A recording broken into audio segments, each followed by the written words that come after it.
I would say engineering managers are some of the hardest working people on the planet. It may not be a dirty jobs like Mike Rowe type of hard work, but engineering managers are putting in the time and working hard.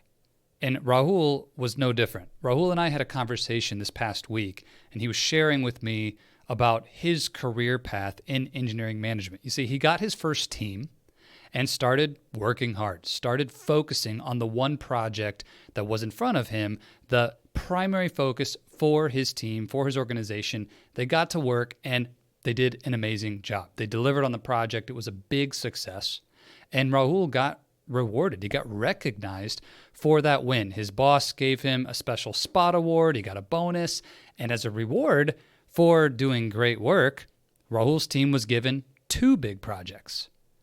Well, the 2 projects split the energy of the team in different directions, and Rahul found himself working extra time to pick up the slack in some of those IC tasks that his team did not have the capacity to complete. But he had a reputation, see? He had just delivered on that last big project, and he wanted both of these projects to go extremely well.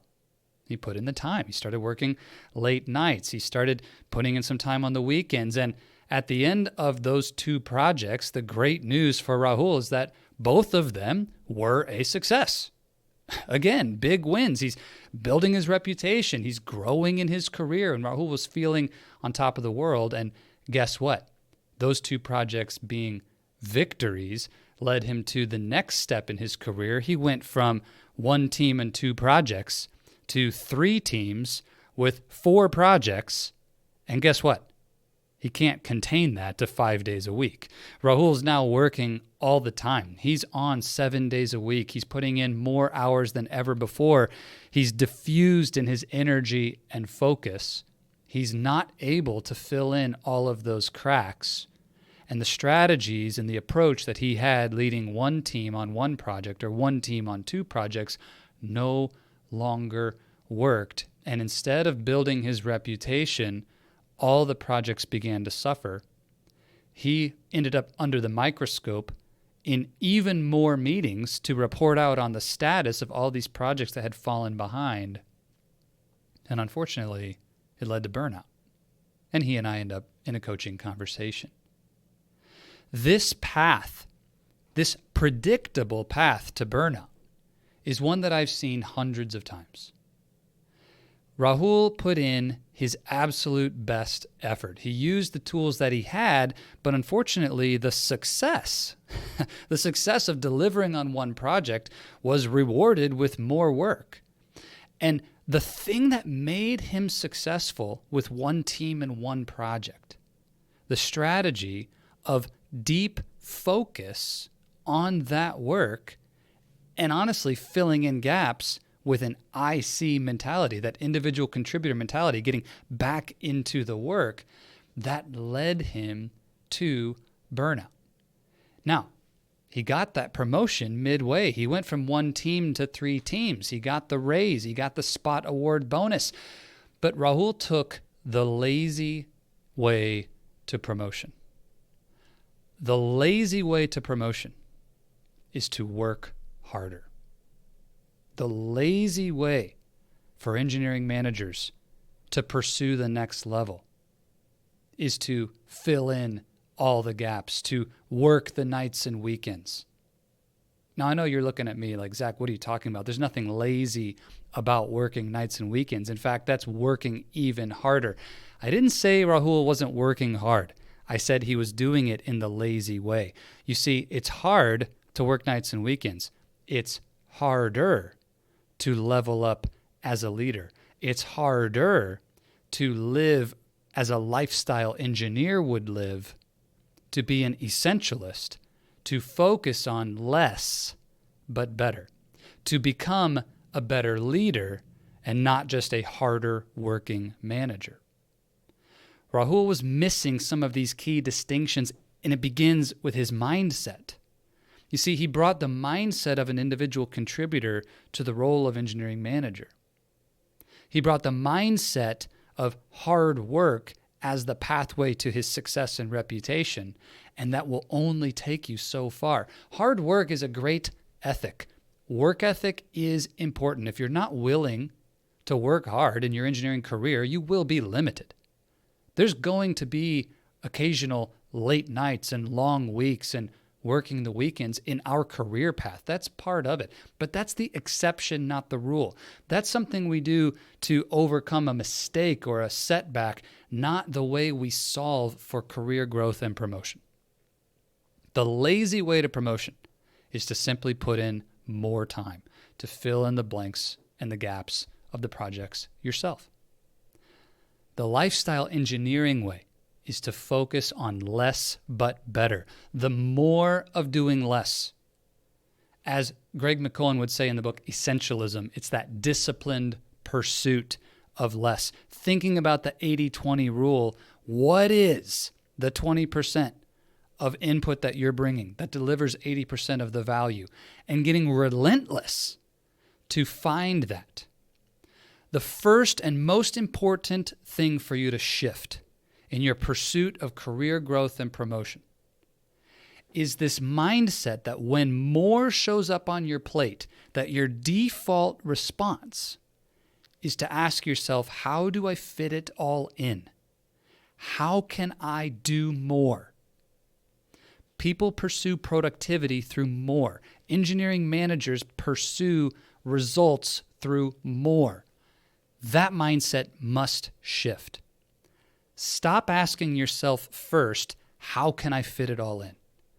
The behavior of a lifestyle engineer, the mindset of a lifestyle engineer is to look at the introduction of more into your life and to immediately pause, to slow down and ask yourself, which of these things are the critical few and which are the trivial many? Which are the 20%? Which are the 80%? Which piece of this gives me more leverage and which piece burns my energy for low return? Where do I need to level up my strategy or my systems for leading rather than do more of what I already know that isn't going to work, isn't going to scale? Pause and ask the harder question, the question of a true leader. To ask for help if you don't know that answer, to get a coach, to get a mentor, to have the crucial conversation with your boss about where things are not going to work under that current operating system you have. Lifestyle engineers push the pause button.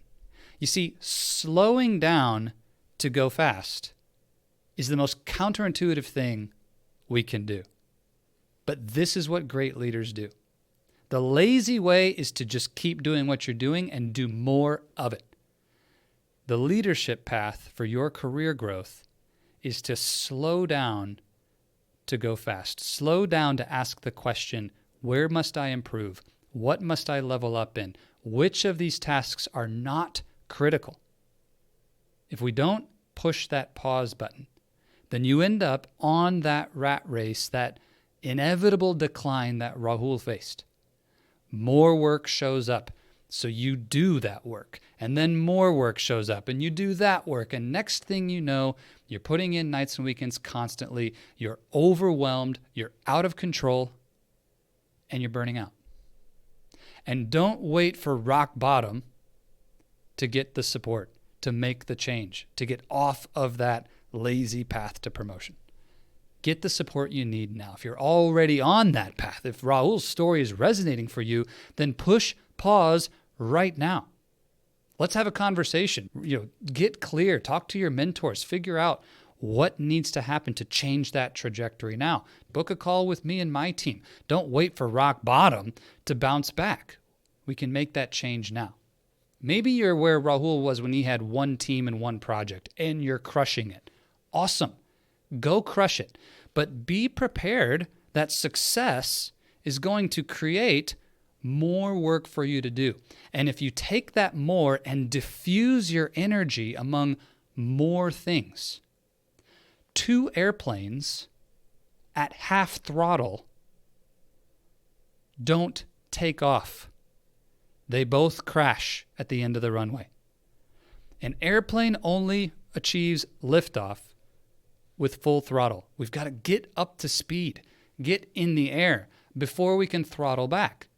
When you go from one project to two, from one team to three, if you diffuse your energy to a third across all three, doing it in the same way, those three teams will not all succeed like the one did.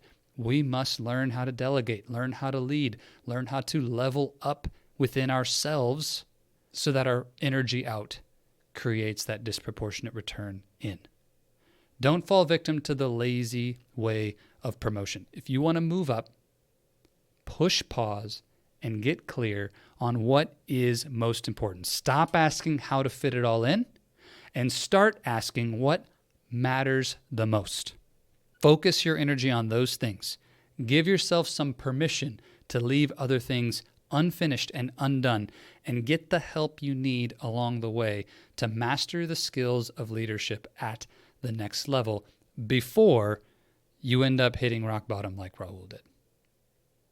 If you need support on this, if you feel stuck on this, or you're not sure where you're at in that journey, that is a great opportunity for us to connect and build a game plan and a roadmap for you on how to achieve that next level without taking the lazy way. This is a conversation I've had hundreds of times. You're not alone, and there are solutions that are proven that we can take to help you get there. If you want to book that conversation, let's do it. We'll grab 15 minutes and understand where you're at, where you're stuck, and what's possible for you in the next 90 days and beyond, thinking about your career. Grab a growth audit with our team. You can do that with the link in the show notes here on the podcast. You can jump to our website. The link is there. Or if you want, easily, you can grab your phone and send us a text message. It's one word. Just text the word lifestyle to the number 55444. Lifestyle. The number is 55444. It's just that 5-digit short code. Send the text. We'll send you a link back right there on your phone so that you can do it if you're working out or driving right now. Be safe, of course. Let's have the conversation. Don't be lazy. Work less and get bigger results. Let's do this.